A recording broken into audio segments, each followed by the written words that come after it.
السلام علیکم ویورز، آج ہم جس ٹاپک پہ بات کرنے جا رہے ہیں وہ ہے اسلام سیدنا ابو ذر غفاری رضی اللہ تعالی عنہ۔ سیدنا ابو ذر غفاری رضی اللہ تعالی عنہ مشہور صحابی ہیں جو بعد میں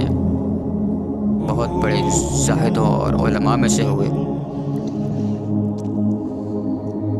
حضرت علی رضی اللہ تعالیٰ عنہ فرماتے ہیں کہ ابو ذر ایک ایسے علم کو حاصل کیے ہوئے ہیں جس سے لوگ عاجز ہیں، مگر انہوں نے اس کو محفوظ کر رکھا ہے۔ سیدنا ابو ذر غفاری رضی اللہ تعالیٰ عنہ کو جب پہلے حضور اکرم صلی اللہ علیہ وآلہ وسلم کی نبوت کی خبر ملی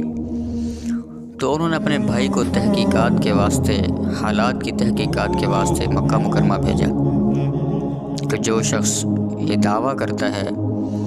کہ ان کے پاس آسمان کی خبریں آتی ہیں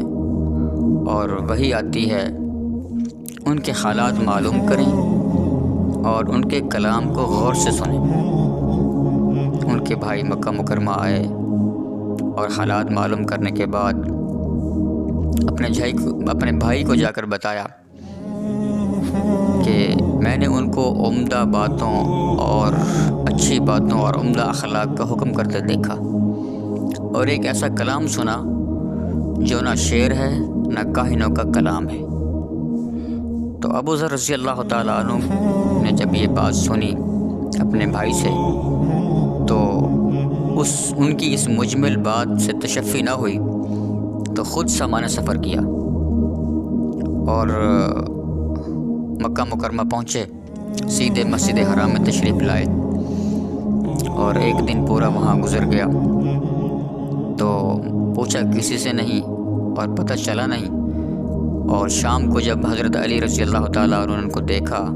کہ بظاہر ایک مسافر ہیں، پردیسی ہیں، کسی غرض سے آئے ہیں، تو ان کی غرض پوری نہیں ہوئی، شام کو اپنے گھر لے گئے، کیونکہ مسافروں کی خبر گیری کرنا، ان کی خدمت کرنا ان حضرات کی گھٹی میں تھا۔ تو حضرت علی رضی اللہ تعالیٰ عنہ، حضرت علی کرم اللہ وجہہ، ان کو اپنے ساتھ گھر میں لے گئے اور رات کو کھلایا پلایا، خدمت کی، اور صبح پھر مسجد میں تشریف لے آئے۔ دوسرے دن بھی پوچھا کسی سے نہیں، معلوم بھی نہ ہو سکا، پتہ بھی نہ چل سکا۔ دوسرا دن بھی ایسے ہی گزر گیا۔ تو دوسرے دن بھی حضرت علی رضی اللہ تعالیٰ عنہ ان کو اپنے گھر لے گئے شام کو اور کھلایا پلایا، مہمانی کی، اور تیسرا دن پھر مسجد میں تشریف لائے۔ جب تیسرا دن بھی گزر گیا، شام ہوئی، تو پھر حضرت علی رضی اللہ تعالیٰ عنہ ان کو اپنے گھر لے گئے۔ تو پھر تیسرے دن حضرت علی رضی اللہ تعالیٰ عنہ نے ان سے پوچھا، سیدنا ابو ذر غفاری رضی اللہ تعالیٰ عنہ سے، کہ بھائی خیریت ہے، کہاں سے آئے ہیں اور کس غرض کے لیے آئے ہیں؟ تو انہوں نے ساری بات بتائی۔ پہلے ان سے عہد و پیمان لیے کہ کسی کو بتانا نہیں ہے، میں اس غرض سے آیا ہوں، میں تو رسول اللہ صلی اللہ علیہ وآلہ وسلم کو دیکھنے کے لیے، ان کی زیارت کے لیے، ان سے مستفید ہونے کے لیے آیا ہوں۔ تو حضرت علی رضی اللہ تعالیٰ عنہ نے فرمایا، ہاں بے شک وہ اللہ کے رسول ہیں، صبح جب میں مسجد میں جاؤں گا تو آپ بھی میرے ساتھ چلنا، لیکن یہ دیکھ لیں کہ دشمنی کا زور ہے، تو لہٰذا جو ہے تھوڑا احتیاط سے چلیں گے، اس طرح چلیں گے کہ کوئی یہ نہ سمجھے کہ یہ بندہ آپ کے ساتھ ہے، تھوڑا احتیاط کے ساتھ۔ تو صبح جب ہوئی تو وہ مسجد میں تشریف لے گئے، اور جاتے ہی رسول اکرم صلی اللہ علیہ وآلہ وسلم کے ساتھ بات ہوئی اور بات چیت ہوئی، اور اسی وقت سیدنا ابو ذر غفاری رضی اللہ تعالیٰ مسلمان ہو گئے، اور اسلام لانے کے بعد عرض کرنے لگے، یا رسول اللہ صلی اللہ علیہ وسلم، آپ مجھے اجازت دیں کہ میں اس کلمہ کی دعوت کو دوسروں تک بھی پہنچاؤں۔ تو رسول اللہ صلی اللہ علیہ وسلم نے منع فرمایا۔ رسول اللہ صلی اللہ علیہ وآلہ وسلم نے تو اسی لیے منع فرمایا تھا کہ شاید یہ کفار کی تکالیف کو برداشت نہ کر سکیں، تو لہٰذا رسول اللہ صلی اللہ علیہ وآلہ وسلم نے ان کو منع فرمایا کہ ابھی آپ اپنے اسلام کو چھپا کے رکھیں، ابھی آپ نے اپنے اسلام کو زہر نہیں کرنا۔ لیکن سیدنا ابو ذر غفاری رضی اللہ تعالیٰ عنہ نے عرض کیا، یا رسول اللہ، جب یہ دین حق ہے، اسلام حق ہے، تو کیوں کسی سے چھپایا جائے؟ تو کہتے ہیں کہ مفہوم ہے کہ کتابوں میں آتا ہے کہ سیدنا ابو ذر غفاری رضی اللہ تعالیٰ عنہ نے جا کے کفار کے سامنے اس کلمے کی دعوت دی،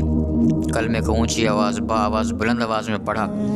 تو کفار جو تھے وہ اس وقت اس کلمے کی تاب نہ لا سکتے تھے، سب ان پہ ٹوٹ پڑے اور ان کو خوب مارا، حتیٰ کہ سیدنا عباس رضی اللہ تعالیٰ عنہ نبی کریم صلی اللہ علیہ وآلہ وسلم کے چچا ہیں، انہوں نے ان کو چھڑوایا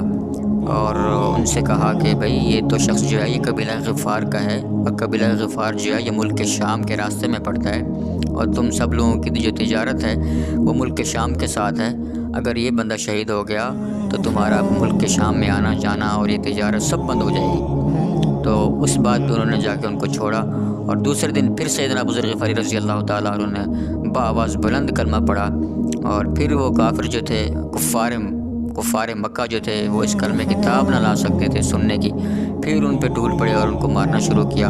اور وہ شہید ہونے کے قریب ہو گئے، لیکن پھر بھی دوسرے دن بھی سیدنا عباس رضی اللہ تعالیٰ عنہ نے ان کو چھڑوایا۔